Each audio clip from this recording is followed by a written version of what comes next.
బట్టతలతో బాధపడుతున్నారా? ఆధునితనమైన పద్ధతిలో hair transplantation చేయబడును. Face clinic, Hyderabad. కొన్ని విషయాలు వింటుంటే భలే గమ్మత్తుగా ఉంటుంది. జపాన్లో ఓ రైలు స్టేషన్కి స్కెడ్యూల్ టైంకి రావడంలో ఆలస్యం జరిగిందని తెలిసి జపాన్ రైల్వే ఆ ట్రిప్లో ప్రయాణించిన ప్రయాణికులందరికీ వారి ఛార్జీలు వాపస్ చేసేసింది. ఇంతకీ ట్రైన్ రాక ఎంత లేట్ అయింది? ప్రయాణికులు అడక్కపోయినా రైల్వే వారు ఎందుకు ఛార్జీలు వాపస్ చేశారు? Just have a look.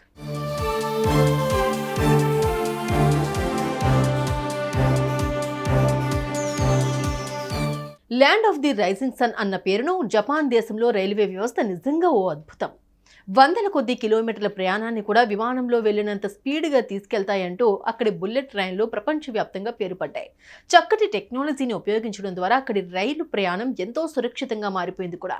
ఇక ఈ రైలులో షింకన్ నెన్ అని పిలిచే రైలు డిపార్చర్ విషయంలోనూ అరైవల్ విషయంలోనూ ఒక్క నిమిషం కూడా లేట్ కాకుండా ప్రయాణిస్తుంటుంది.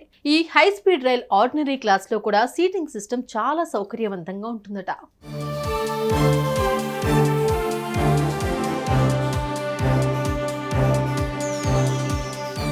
ఈ విషయం అటు ఉంచితే కొద్ది రోజుల క్రితం ఈ రైళ్లకు సంబంధించి ఓ వార్త లోకల్ మీడియాలో పిచ్చి హైలైట్ అయింది. ఈ రైలు ప్రయాణికులను ఎక్కించుకుని గమ్యస్థానం నుంచి సరిగ్గా టైంకి కదిలింది. అయితే అది చేర్చాల్సిన స్టేషన్కు మాత్రం లేటుగా చేరింది. ఆ లేట్ అయిన సమయం ఎంతో తెలుసా? సరిగ్గా 35 సెకండ్లు. ఇది గమనించిన జపాన్ రైల్వే అధికారులు వెంటనే రియాక్ట్ అయ్యారు. ట్రైన్ 35 సెకండ్లు ఎందుకు లేట్ అయిందో దాన్ని నడిపిన లోకో పైలట్ను పిలిపించి విచారణ జరిపారు. ఆ వెంటనే మైక్లో అనౌన్స్ చేశారు, మా ప్రియమైన ప్రయాణికులకు విన్నపం, మీరు ఎక్కొచ్చిన ట్రైన్ 35 సెకండ్లు లేటుగా గమ్యస్థానం చేరినందుకు చింతిస్తున్నాం. ఇందుకు మా లోకో పైలట్ ప్రయాణికులు తనను క్షమించాలి అంటూ రిక్వెస్ట్ చేశారు.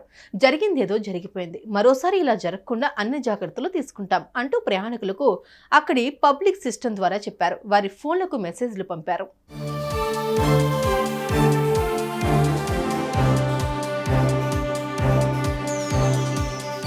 ఇక్కడ అసలు ట్విస్ట్ ఏమిటంటే ఆ 35 సెకండ్లు లేట్ అయిన ఆ ట్రైన్లో ప్రయాణం చేసిన ప్రయాణికులందరికీ ట్రైన్ టికెట్ను వాళ్ళ బ్యాంక్ అకౌంట్స్కు రిటర్న్ చేసేశారు. 35 సెకండ్లు లేట్ అయితే ఇంతటి రెస్పాన్స్ ఉంటుందా? ఇది మరీ ఓవర్గా లేదు అనిపిస్తోంది కదా.